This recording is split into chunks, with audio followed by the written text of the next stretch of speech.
convinced that he was living in the real world, and he shifted away from Plato's view. Over the years, Aristotle virtually turned Plato's philosophy on its head. Despite this, his metaphysical theories remain recognizably an adaptation of Plato's. Where Plato viewed forms as ideas that had a separate existence, Aristotle saw forms, or universals as he called them, more as essences embodied in the substance of the world, with no separate existence of their own. Aristotle was to offer a number of devastating arguments against Plato's theory of ideas, but appears not to have appreciated that these criticisms were equally devastating to his own theory of universals. Yet no one else seemed to notice this either. As a result, it was largely in the form of Aristotle's modified doctrine that Plato's theories were to become the dominant philosophy of the medieval world. Fortunately, there were many obscure points and apparent contradictions in Aristotle's works, which gave medieval scholars food for endless controversy arising from different interpretations. These arguments over errors, heresies, schismatic misbeliefs, and devil-inspired misinterpretations kept alive the notion of philosophy when, to all intents and purposes, the entire enterprise had died, or, perhaps more accurately, had entered a long Rip Van Winkle period. It has been suggested that a number of these controversies arose from simple clerical errors, the result of medieval copyists inserting their own guesses in place of words that were no longer legible in the original worm-eaten texts.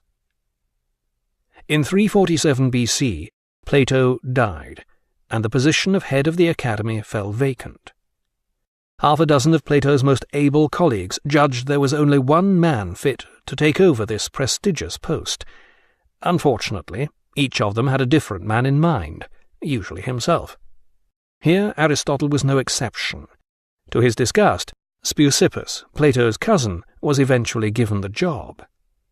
Speusippus is known to have been so bad-tempered that on one occasion he tossed his dog into a well for barking during his lectures.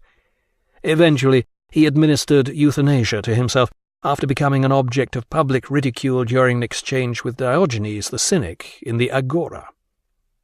Speusippus was scarcely the intellectual equal of the man whose doctrines were to lay the foundations for all serious intellectual thought for the next 2 millennia, and on his appointment Aristotle left Athens in high dudgeon, accompanied by his friend Xenocrates, another disappointed candidate.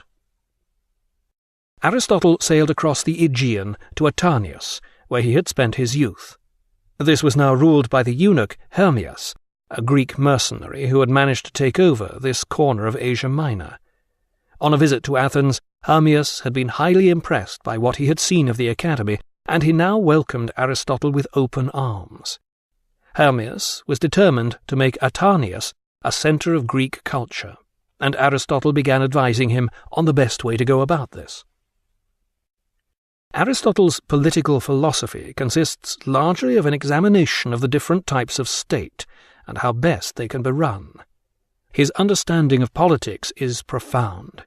This led him to adopt a pragmatic attitude in direct contrast to Plato's idealistic approach. In The Republic, Plato had described how a philosopher-king should rule his utopia, which, like any utopia, was in fact little more than a tyranny. Aristotle, on the other hand, described how to run an actual state, outlining effective courses of action that often almost anticipate Machiavelli. Aristotle knew how politics worked, and knew that it had to be effective to be of any use at all. This is not to say he was devoid of ideals.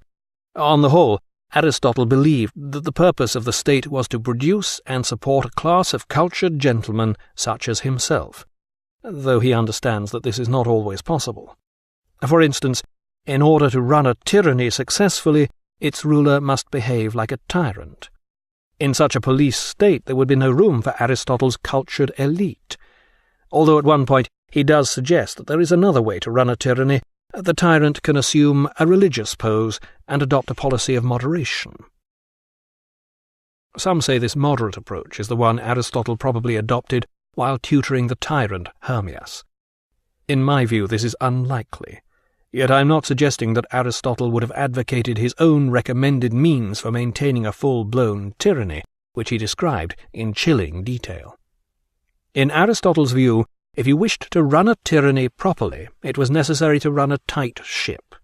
Liberal cultural activity must be banned, and the population kept in fear and poverty, and set to work building great public monuments, with occasional interludes of war to keep them alert and demonstrate their need to maintain a great leader. Aristotle's analysis remains relevant, from Plato's philosopher king to Saddam Hussein. Aristotle evolved his political philosophy during his later years. At the time he was tutoring Hermias, he probably adhered to the ideas expressed in Plato's Republic. If so, he may well have tactfully modified Plato's doctrine of the philosopher king. It was not necessary for a eunuch tyrant to become a philosopher. Instead, he should just be sure to follow the advice of one. Aristotle was now approaching middle age. Despite his dandyism, he was considered very much the dry-as-dust professorial type. Then, to the surprise of all who knew him, Aristotle fell in love. The object of his affections was a young girl called Pythias, who is known to have been part of Hermias's household. Some say she was Hermias's sister, others that she was his adopted daughter. Other, usually reliable sources claim that she was originally Hermias's concubine, which must have been something of a sinecure considering his sexual status. These contradictions suggest that she may well have been a palace courtesan. Was this an early case of the besotted professor falling for his blue angel? Pythias wasn't a virgin when Aristotle married her, judging from his pronouncement.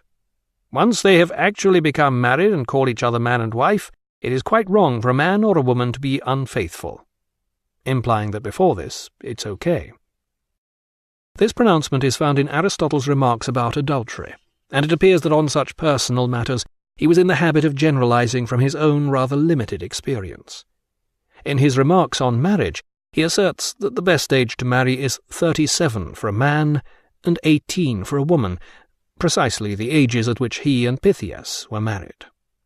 Brilliant though Aristotle may have been, imagination was not always his strong point.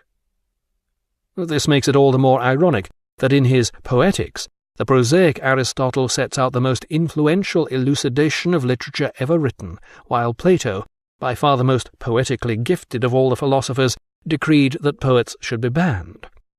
What was Plato trying to hide, one wonders? Aristotle had a high regard for poetry, claiming that it was of more value than history because it was more philosophical. History deals only with particular events, whereas poetry is closer to the universal. Here he appears to be contradicting himself and echoing Plato's world-view.